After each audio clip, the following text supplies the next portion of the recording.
салом дӯстон, бозиҳои ҷавобии даври якчорфинали Лигаи Чемпионҳо дар қиёс ба рӯзи аввал камголу он қадар ҷолиб сурат нагирифтанд. Бозии эҳтиёткоронаи ҳардуи ҷуфтҳо боиси он гардид, ки дар бархурди Сити ва Реал кор ҳатто то ба силсила зарбаҳои пеналти расид. Вале мо нахуст атрофи рақобат миёни Бавария ва Арсенал дар Мюнхен гап мезанем. Ҳамин ду бозӣ фақат дар видеои имрӯза абзор карда мешавад.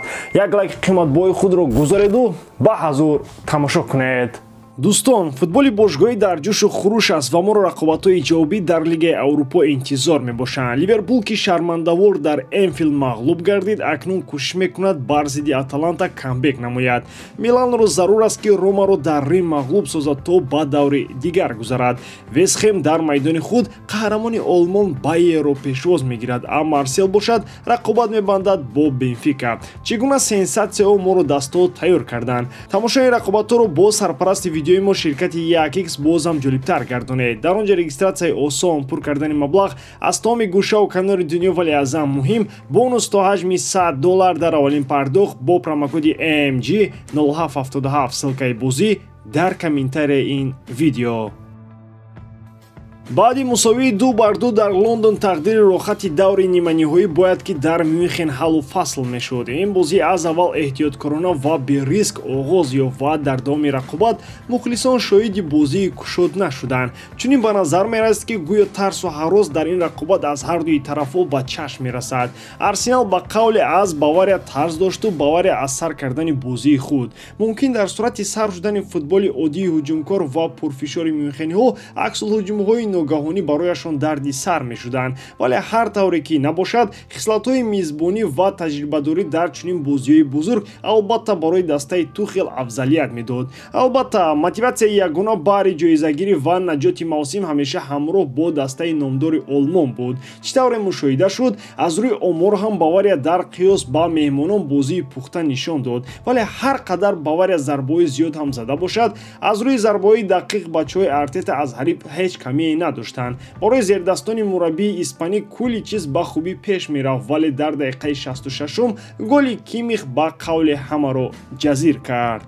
баъди ба пеш баромадани Бавария дар ҳисоб мизбонон дигар дар хати эҳтиёт камин гирифта фақат талош барои ҳифзи ғалабаи хеш мекарданд. Зеро дар Лондон онҳо пирӯзии худро ҳифз карда натавонистанд ва дар Мюнхен ин кор ҳатман зарурияти хоса дошт.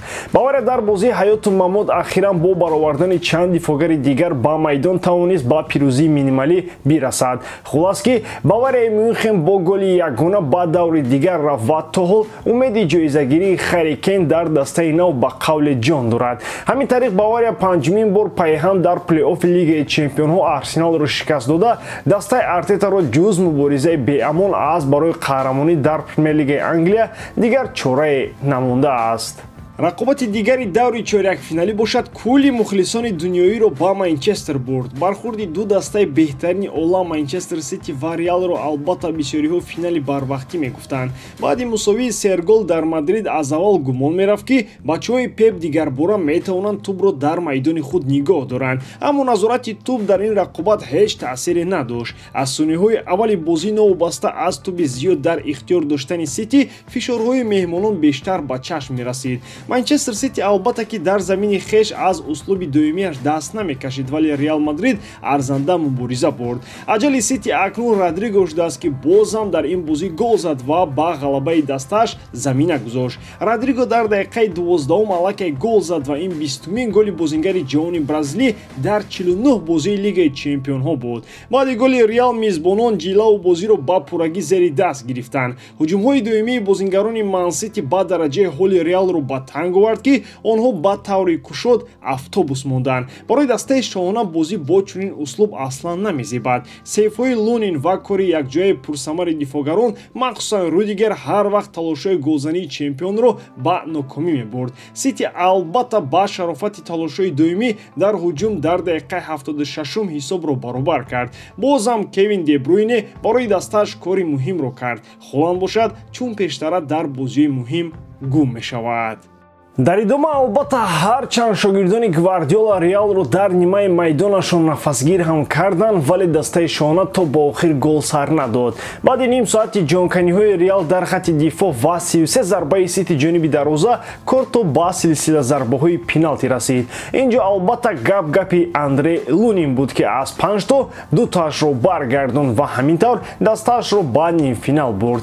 Дар омади гап Лунин мавсимро аз пушти кепа сар карда буд, вале дар идома тавонист ин одами калонро пурра ба курсиёи эҳтиётӣ шинонад. Хулоса Реал баъди рафтани ҳамаи шоҳонаш бо шуҳудаҳо ба майдон меояд ва ҳеҷ кас бар муқобили онҳо фаворит нахоҳад буд. ҳатто чемпиони феълӣ ва бозам даъвогар барои анҷом додани требл бар муқобили дастаи шоҳона оҷиз хоҳад монд. Реал 10 ҷон дошта бошад, зидди он шаҳриён надонистанд ки дигар чӣ кор кунанд. Толеи баланди Реал ҳам буд ки онҳо 2 мавсим пайҳам аз Манчестер сархам ба ватан барнагаштанд. Акнун дар даври ниманиҳои моро ҷуфти Бавария Реал интизор аст ва бисёриҳо аллакай бар онанд ки Реал дигарбора метавонад қаҳрамон шавад.